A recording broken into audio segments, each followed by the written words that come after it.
Hi guys, ഇന്നൊരു Sunday ആണ് കേട്ടോ. അപ്പോൾ നമ്മളെല്ലാവരും കുറേ ആയിട്ട് പോകണമെന്ന് വിചാരിച്ചൊരു സ്ഥലത്തേക്കാണ് പോകുന്നത്. അങ്ങനെ വീട്ടിൽ നിന്ന് ഇറങ്ങുമ്പോൾ ഒരു ഉച്ച ടൈം ആയിക്കണം. അതുകൊണ്ട് തന്നെ നമ്മൾ ലഞ്ച് കഴിക്കാൻ വേണ്ടിയിട്ട് ഒരു സ്പോട്ടിൽ നിർത്തി. അവിടെ നിന്ന് ലഞ്ച് അത് കഴിച്ചു. അങ്ങനെ ഫുഡ് കഴിച്ച് നമ്മൾ വീണ്ടും യാത്ര തുടരാണ്. മഴത്ത് കൈ വിചാരിച്ചിട്ട് നമ്മൾ കോട്ടൊക്കെ എടുത്തിട്ടാണ് പോയത്. പക്ഷേ മഴ വിട്ടൊരു കോടമഞ്ഞ് പോലും കണ്ടില്ല ഗൈസ്.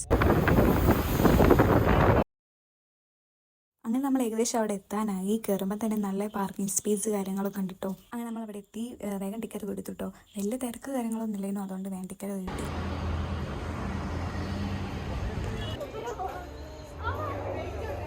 ഒരുപാട് എക്സോട്ടിക് ആനിമൽസ് ഒക്കെ ഉണ്ടിട്ടോ അവിടെ. അപ്പോൾ അതിൻ്റെ ഒരു എക്സൈറ്റ്മെൻറ്റ് കാര്യങ്ങളൊക്കെ ഉണ്ട്. വരുമ്പോൾ തന്നെ ഇങ്ങനെ ഒരു കുഞ്ഞ് ലൊക്കേഷനും കൂടെ അവിടെ സെറ്റാക്കി വെച്ചിട്ടുണ്ട്.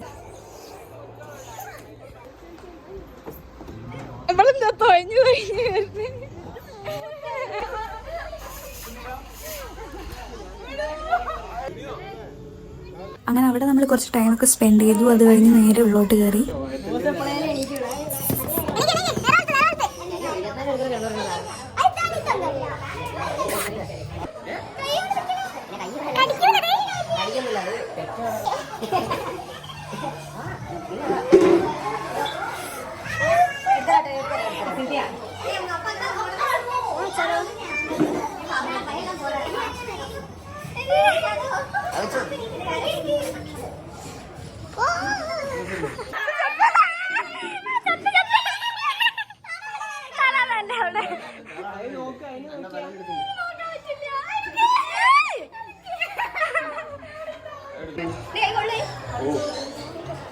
ഗൈസ്, ഇവിടെ വരാനുണ്ടെങ്കിൽ നിങ്ങൾക്ക് ഒരുപാട് ആനിമൽസിനെ ഫീഡ് ചെയ്യാനും തൊടാനും ഒക്കെ പറ്റും കേട്ടോ. അത് കഴിഞ്ഞ് നമ്മൾ നേരെ ഇതിൻ്റെ ഉള്ളിലേക്ക് കയറി കേട്ടോ.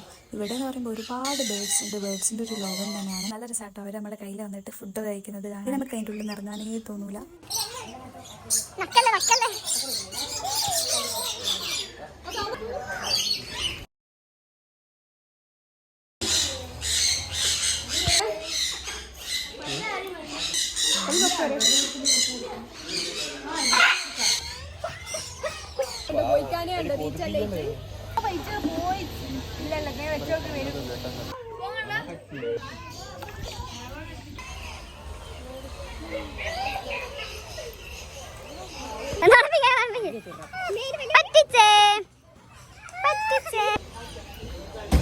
അങ്ങനെ കേസ് നമ്മൾ അവിടെ നിന്ന് ഇറങ്ങിയിട്ടുണ്ട്. ലൈഫിൽ മസ്റ്റായിട്ട് എക്സ്പീരിയൻസ് ചെയ്യേണ്ട ഒന്നാണ് കേട്ടോ. വരാത്തവർ എന്തായാലും ഒന്ന് വന്ന് നോക്കുക, എല്ലാവർക്കും ഇഷ്ടപ്പെടും. അങ്ങനെ നമ്മൾ നേരത്തെ കാറിലേക്ക് കയറാണ്. പക്ഷേ കാർ ചെറുതായിട്ടൊരു പണിയൊക്കെ തന്നു. പിന്നെ അതൊക്കെ നന്നാക്കി. പിന്നെ വയനാട് എത്തിയാലും ചുരത്തുമെന്ന് ഒരു ചായ മസ്റ്റായതുകൊണ്ട് നമ്മൾ അവിടെ നിന്ന് ചായ ഒക്കെ കുടിച്ചു. പിന്നെ ഡാൻസും പാട്ടും കൂത്തൊക്കെ നേരെ വീട്ടിലേക്ക് പോയി. അപ്പം അത്രയേ ഉള്ളൂ. ബായ്.